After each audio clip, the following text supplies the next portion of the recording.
최근 학폭 미투를 둘러싼 문제가 불거지면서 명예훼손 사건에 대한 관심도 높아지고 있습니다.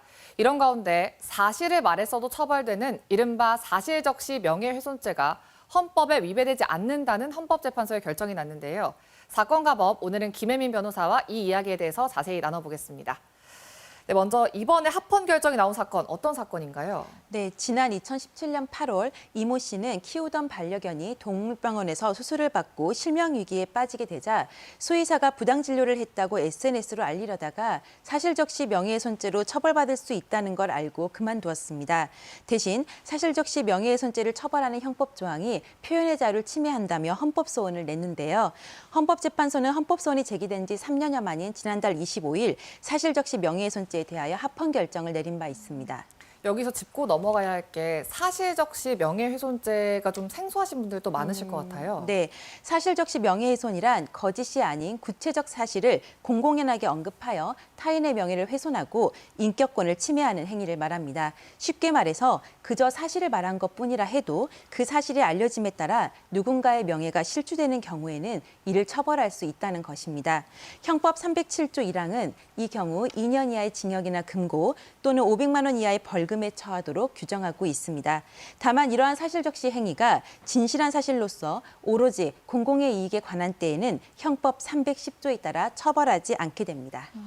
그런데 그동안은 사생활이냐 또 공익이냐 이 부분이 좀 경계가 애매한 부분이 있어서 논란이 되어 왔는데 네. 이번에 헌법재판소 판결에도 5대4로 팽팽하게 맞섰다고요. 네, 그렇습니다. 5명이 합헌 의견, 4명이 위헌 의견을 냈는데요. 우선 다수 의견인 합헌 의견은 최근에는 명예훼손 표현의 전파 속도가 워낙 빠르고 개인의 외적 면에는 한번 훼손되면 완전히 회복이 어려운 특징이 있는데 이런 상황에서 사생활 관련 사실이 공연히 적시된다면 사생활의 비밀과 자유를 중대하게 침해할 수 있다고 보았습니다. 반면 사인의 위헌 의견은 사실적시를 처벌할 경우 국가나 공직자에 대한 정당한 감시와 비판이 위축될 우려가 있다고 보았고 표현의 자유는 민주주의의 핵심이기에 사생활의 비밀에 해당하지 않는 사실적시마저 처벌하는 것은 헌법에 반한다고 보았습니다.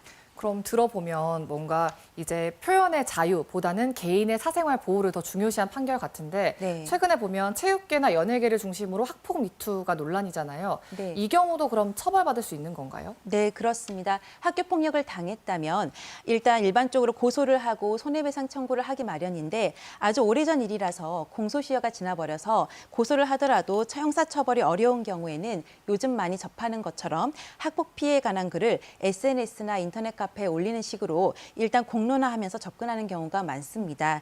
그런데 이는 말 그대로 공연히 사실을 적시하는 것이기 때문에 경우에 따라서는 자칫 사실적시 명예훼손죄로 처벌받을 수도 있습니다.